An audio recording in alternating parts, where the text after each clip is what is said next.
On most maps, history looks deceptively simple. Colored borders, neat lines, empires shaded in bold tones, battle dates beside conquered cities.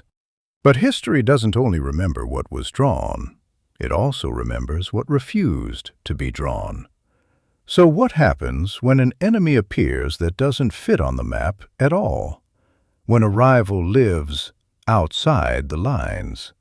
The Scythians were a moving shadow in the ancient world. They could appear suddenly and vanish just as fast. Sometimes riding with trade caravans as partners, sometimes slamming into imperial frontiers as sworn enemies. It wasn't only their archery or speed that made them legendary. They forced two of antiquity's great powers, the Persians and the Greek world, to meet the steppe on its own terms, and to learn that war could be fought in a language very different from stone walls and city sieges. In the first episode, we looked at who these ghost riders were and how they turned the steppe itself into home. Now we turn to the empires that drew the maps, and to what happened when they tried to erase a shadow. For King Darius of Persia, the Scythian campaign was meant to do exactly that: ride north and wipe a threat off the map. But in the memory of the steppe, the only thing erased was the victory he imagined. In this episode, we follow Darius into the invisible war he could not win and trace the story of Cyrus the Great and Queen Tomyris.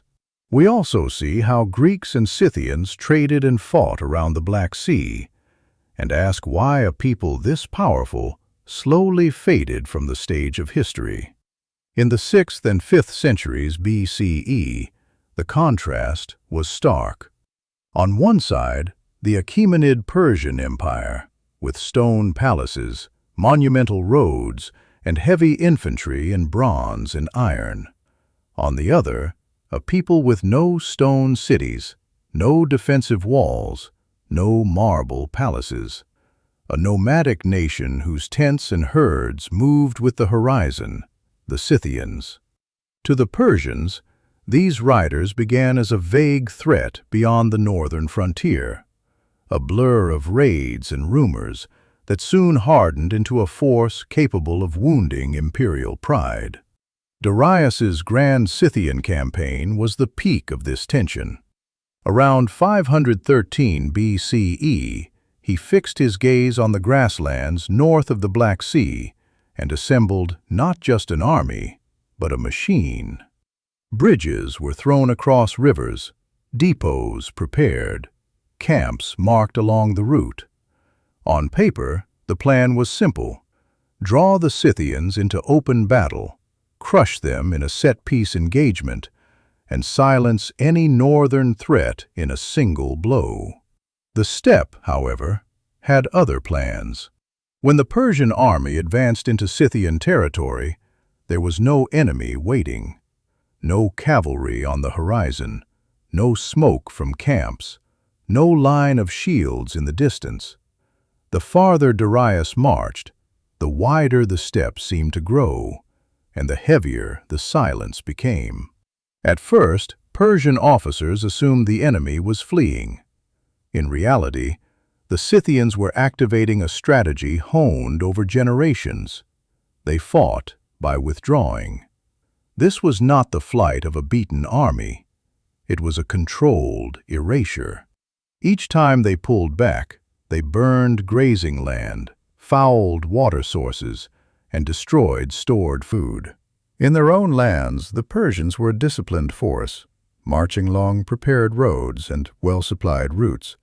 Out here, they became a heavy, slow-moving mass that had to advance at the pace chosen by its enemy, cut a little further from water and food with every step. The size of the army stopped being an advantage and became a burden. Eventually, Darius tried to end the invisible war with a visible one. He sent envoys to the Scythian king to demand a pitched battle. According to the sources, the answer was disarmingly clear. We have no cities. We have no walls. so I did not need to fight you to stop you. If you really want to find me, follow my horses, my tents, and my ancestors' graves." In those words, you can hear the core of the Scythian mindset. They had given up everything an empire is built around: a capital that can be besieged, a center that can be occupied, granaries that can be burned. If there is no fixed target, there can be no final victory. As the Persian army pushed deeper into the steppe, Scythian raids grew more intense. By day, marching columns saw nothing but empty horizon. By night, small groups of horsemen emerged from the darkness, loosed arrows, and vanished back into the grass and dust. The enemy seemed to rise from the steppe itself and sink back into it again. No solid battle line could be formed. No clear enemy army could be pinned down. Fatigue, hunger, and uncertainty became weapons more effective than sword blows. In the end, Darius withdrew without a single, truly decisive victory. On official records, the campaign could be dressed up in many ways. But in the memory of the steppe, the great army that had ridden north returned as a giant that had failed to catch a shadow. The tension between Persians and Scythians did not end with Darius. On the eastern side of the steppe, another story took shape, one ancient writers never forgot: the story of Tomyris. According to Herodotus, Tomyris was queen of a steppe people called the Massagetae, culturally close to the Scythian and Saka world. Cyrus the Great, founder of the Achaemenid Empire, set his sights on her lands as well. First he tried diplomacy, a marriage proposal that would have wrapped her people into the empire. When that failed, he turned to deception, setting a trap that ended with Tomyris's son captured and dead. When news reached her, Tomyris's answer, legend says, was one word: vengeance. She rallied her forces and met the Persians in open battle. Heavy imperial troops on one side, lighter, faster steppe warriors on the other, under a queen who refused to bow. Ancient accounts say the Massagetae and Scythian forces shattered the Persian army, and that Cyrus himself died in that fight. One later tradition tells us Tomyris had his head brought to her and condemned him with a ruthless final line, offering him a bowl filled with blood. "You were never satisfied with blood. Now drink your fill." Whether every detail is literally true is still debated.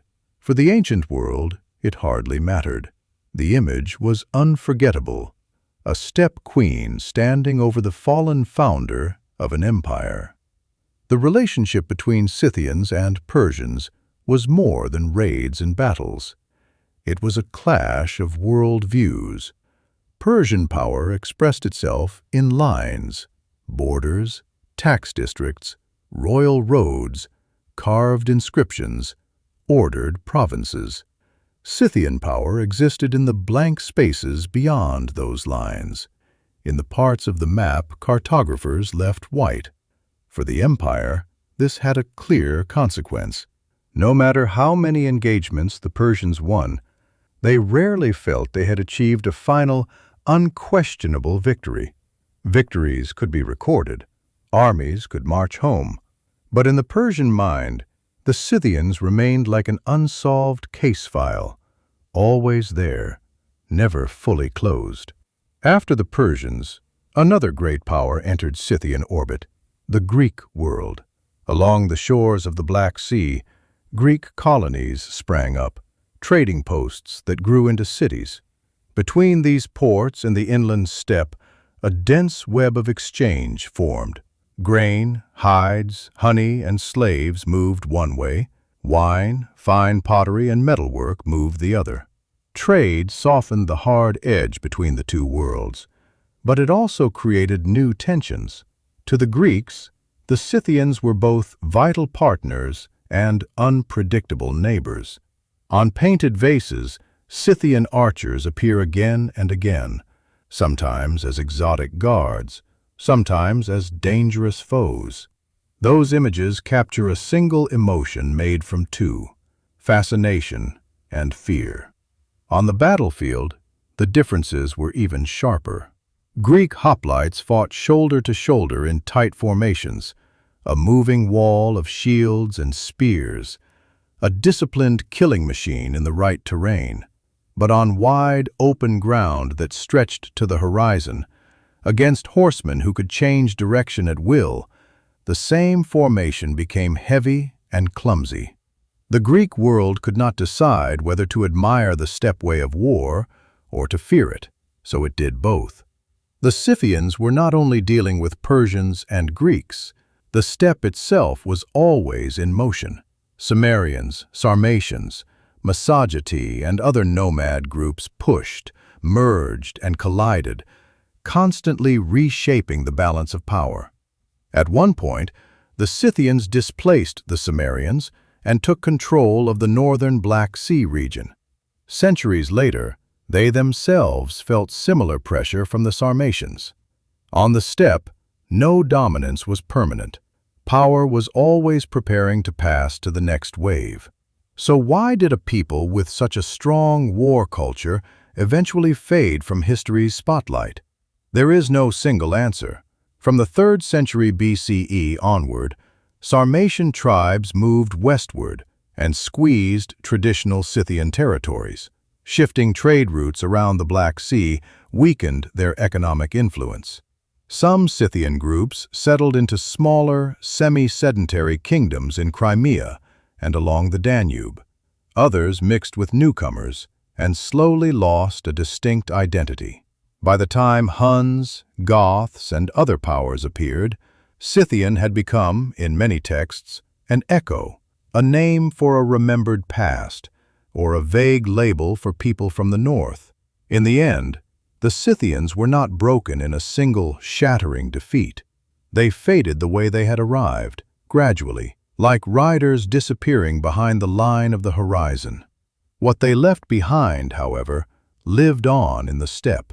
Many of the tactics later used by Huns, early Turkic peoples, Mongols, and other nomad confederations grew from the same soil, fighting with movement, turning geography into a weapon, defeating enemies not by seizing lines on a map, but by mastering speed, distance, and time.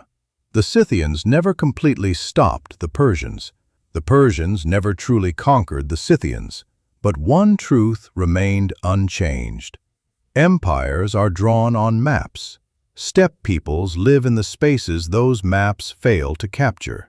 That is why Scythian invincibility did not lie only in their armies. It lay in their way of life.